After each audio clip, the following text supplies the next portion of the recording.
ಶ್ರೀಕೃಷ್ಣನಿಗೆ ಪತ್ರ ಬರೆಯುವಾಗ ಮುತ್ತು ಸುಟ್ಟು ಮಾಡಿದಳು ಮಸಿ. ರಂಗಾಚಾರ್ಯರ ಹೆಸರು ಹೇಳುವೇನು ಸತ್ಯ ಪ್ರಮೋದರ ಸೊಸೆ.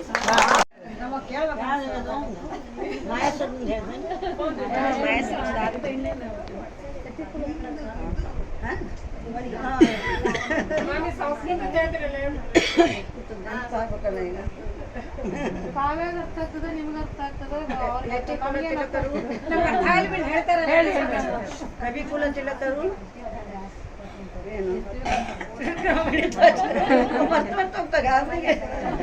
ಕವಿಕುಲ ತಿಲಕರು ತ್ರಿವಿಕ್ರಮ ಪಂಡಿತಾಚಾರ್ಯರು. ಯತಿಕುಲ ತಿಲಕರು ಜಯತೀರ್ಥರು. ಸತ್ಕುಲ ತಿಲಕರು ಸತ್ಯಾತ್ಮ ತಿಲಕರು.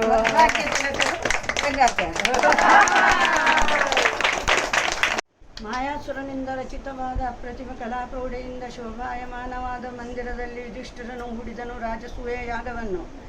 ಆ ಯಾಗಕ್ಕೆ ಕರೆಸಿದನು ಅಖಿಲ ಬ್ರಹ್ಮಾಂಡ ನಾಯಕನಾದ ಶ್ರೀಮನ್ನಾರಾಯಣನನ್ನು. ರಂಗಾಚಾರ್ಯರ ಹೆಸರು ಹೇಳನು ಏನೋ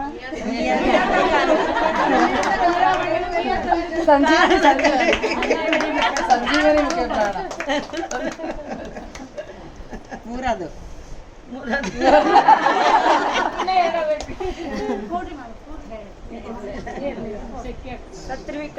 ಸತ್ರಿವಿಕ್ರಮನೆಂಬ ಮೂರ್ತಿಯಾಗಿಯ ಸರ್ವೋತ್ತಮನ ವಾಮಪಾದೋತ್ತಮಾಂಗುಷ್ಟನಖ ಒತ್ತಿ ಮೇಲ್ ಬ್ರಹ್ಮಾಂಡ ಕತ್ತಿ ಕರ್ಪರ ಹೊಡೆದು ಇತ್ತ ಬಂದ ಹರಿಪಾದ ಒತ್ತಿ ತೊಳೆದುದರಿಂದ ಭಗವತ್ಪದಿ ಎನಿಸಿದಳು ಭಾಗೀರಥಿ.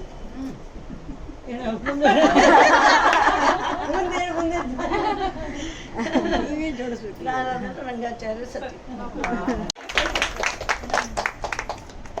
ಶ್ರೀಕೃಷ್ಣನು ಗೋಕುಲದಲ್ಲಿ ಬೆಣ್ಣೆ ತಿಂದನು ಗೋಪಿಯರನ್ನು ಕಾಡಿ.